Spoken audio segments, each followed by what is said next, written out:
When we come back in 6 months after Christmas, there'll be a few more smiles, but I just want to acknowledge that it's really hard to put a smile on a deployment, except that everybody's been so supportive. We cheer you and we thank you for what you do to make these deployments successful. And we know that this has been a long, long haul of 6 months to get this ship ready. So they're going to do important work. They're going to be in the North Atlantic, they're going to be in the Baltic and in the Mediterranean.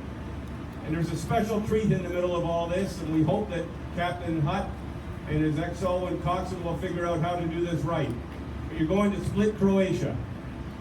And we picked Split, Croatia for the beauty of the country, the beauty of the port and that coast, that we hope families can join in some degree, or at least that all of the ship's company will come home. One or the other. The family comes to Split, or all of the ship's company goes home. You're going to have to figure out the balance therein, but we've worked it out so that we can get the crew home on these deployments. So, Jeff, come on over here. Thank you for the big work up to get here. Thank you to your family. You're just new to command, but on your first deployment, a tough road to get here. The good Lunenburg boy. Oh, if he was staying home, he'd be down there hunting that great white shark with me. So I thank you for everything you've done with your family and your own life to get this ship ready, get your personal life together to go on this big long deployment. It's exciting times in the North Atlantic. I want you to make sure that every sailor that deploys, especially your youngest sailors, will look back 30 years from now and see that this was the most phenomenal deployment of their career. It sets a memory for an entire career. It's a badge of honor that everybody that sails who's junior and young come home with their certifications, their qualifications, and everything they need from operations to grow up in a healthy career in the Canadian Armed Forces. Man, woman, everybody on board your ship. And I know you take that dead serious, but that is our commitment to our sailors. Thank you for everything you've done. Bye now. Are you going to say any words? No, I'm kidding. Okay. All right.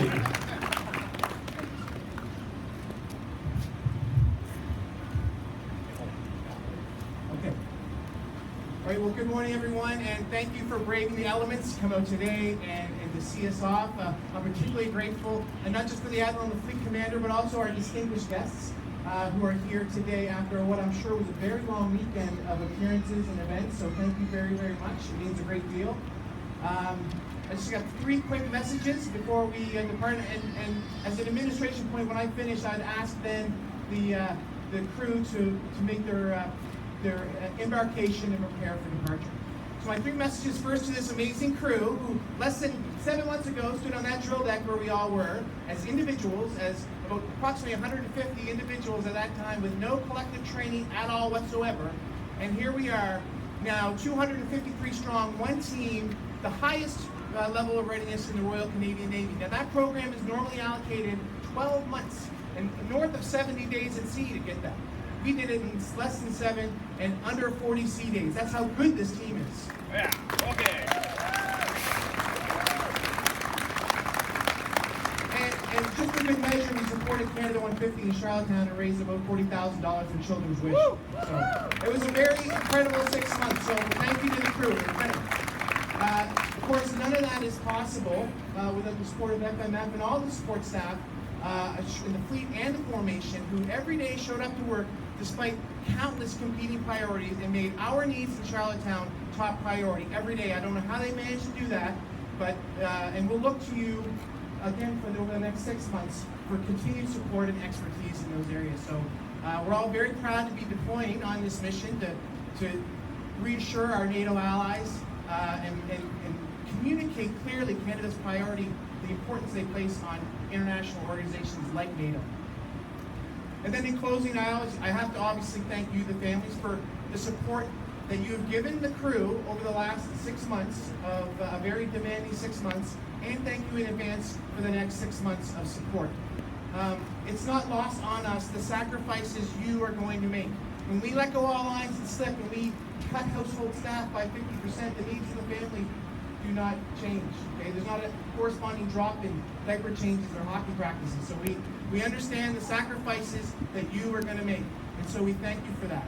And just know that in the sacrifice and support you are giving, you directly are supporting this mission. You are bringing regional stability to an area in desperate need of it. You are helping to strengthen international organizations like NATO. So I know there's a mixed emotions today, a little bit sad, some pride. You should be proud personally of the contributions you are personally making and your family over these next 6 months. I look forward to briefing you each month with our progress. And again, thanks very much.